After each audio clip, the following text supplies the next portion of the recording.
उन्होंने आज यहाँ पर दो शब्द बोलने के लिए मुझे सम्मान दिया। आज हम सब लोग यहाँ पे एकत्रित हुए हैं हमारे समाज के एक उत्कृष्ट सितारे जितेंद्र जी, जो आईएएस का एग्जाम है उसको उत्तीर्ण करने के बाद अपनी कड़ी परिश्रम कठिन मेहनत के बाद इस मुकाम पे पहुंचने, उनको फैसिलिटेट करने के लिए हम लोग आज सब यहाँ एकत्रित हुए हैं। मैं सबसे पहले तो जितेंद्र जी को धन्यवाद देता हूँ, उनको बहुत बहुत बधाई देता हूँ। उन्होंने इस समाज का, अपने गांव का, इस जिला का नाम रोशन किया और हम सभी को गर्वित होने का एक मौका दिया। आज हमारे यहाँ एकत्रित होने से एक चीज जो मैं आप सभी से बोलना चाहूंगा कि ये सिर्फ अभी एक शुरुआत है। बहुत से बच्चे अब एक पढ़ाई के क्षेत्र में, जो हमारा एक नारा था कि हम संगठित रहे, हम शिक्षित रहे, तो आज हम शिक्षित होते जा रहे हैं, संगठित होते जा रहे हैं। आज जो हमारी ये एकता है ये इसी को दर्शाती है। इतना जन सैलाब, इतने सब लोगों का आना, ये इसी चीज को दर्शाता है कि हम कितने संगठित हैं। हम सब कहीं ना कहीं अपने अपने क्षेत्र में कार्यरत हैं। अपनी रोजमर्रा की जिंदगी में अपनी कर्म से, अपने धर्म से, हर तरीके से हम अपने समाज को कहीं ना कहीं एक पहचान दिलाने की कोशिश करते हैं। और इस चीज में आज के तारीख में अगर हम बात करें तो 80 से 90% लोग सक्सेस भी हो रहे हैं। और उसी का नतीजा है कि अनुमान महीने में एक बार या दो बार ऐसे एकत्रित हो ही जाते हैं।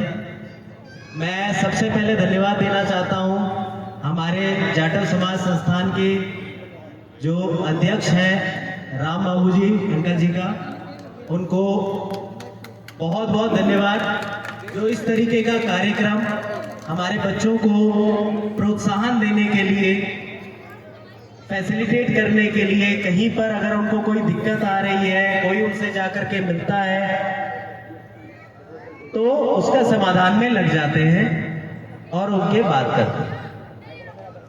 अपनी बात को बहुत ज्यादा बड़ा ना करते हुए, मुझे पता है कि सबके पेट में चूहे कूद रहे होंगे, सभी का खाने का वक्त हो रहा है, तो अपनी बात को बहुत सीमित अवधि के लिए करते हुए मैं इस मंच से सबसे पहले और सबसे बड़ा धन्यवाद कहता हूं भाई सुरेंद्र जी का, जिन्होंने ना जाने कितने अपने सैक्रिफाइसेस को आज मुस्कान में बदला है। मैं हम सभी की तरफ से आपको बहुत बहुत धन्यवाद देता हूं, आपकी उस सोच को धन्यवाद देता हूं। मैं भी गांव सिवाना का ही रहने वाला हूं, मेरा जन्म सिवाना में हुआ है, तो एक पड़ोसी होने के नाते मैंने बहुत सारी चीजें, एक परिवार का होने के नाते बहुत सारी चीजें हमने बहुत बचपन से देखी हैं, साथ में झेली हैं। जो समस्याएं थी उनको भी साथ में फेस किया है। और एक वाकया मैं आप लोगों के साथ शेयर करना चाहता हूँ। सुरेंद्र जी भाई साहब उससे काफी ज्यादा रूबरू होंगे, मुझे नहीं पता कि उनको ये बात याद भी होगी या नहीं, पर मैं आज इस मंच से उनको ये बात बोलता हूँ। मैं हमेशा से बाहर रहा हूँ, बाहर पढ़ा हूँ।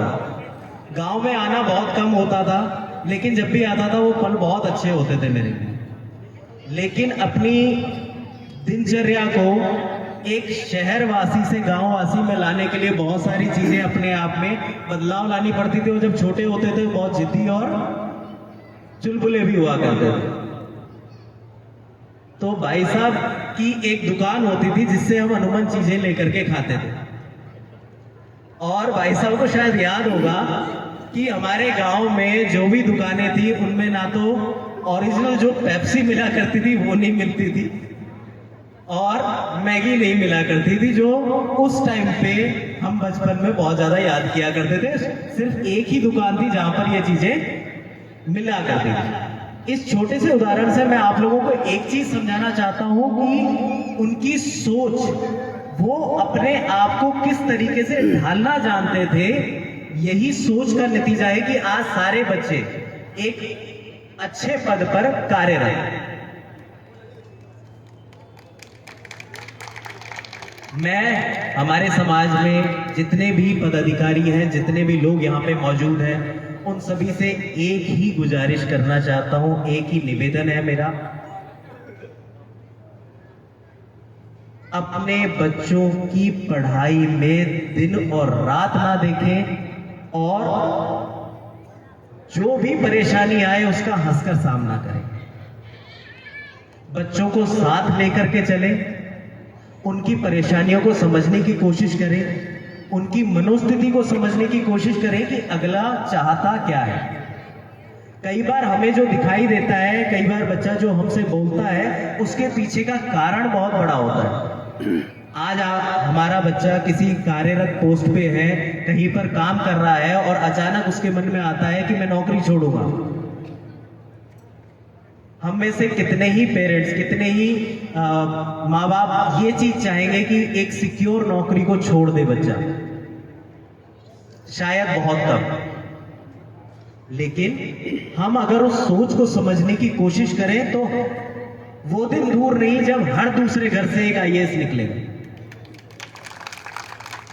एक नाराजगी भी मैं आप लोगों के साथ जताना चाहता हूं कि आज मुझे बड़े बहुत ज्यादा दिखाई दे रहे हैं, बच्चे नहीं दिखाई दे रहे हैं, जबकि ये प्रोग्राम बच्चों का ही ज्यादा है, उनके प्रेरणादायक प्रोग्राम है।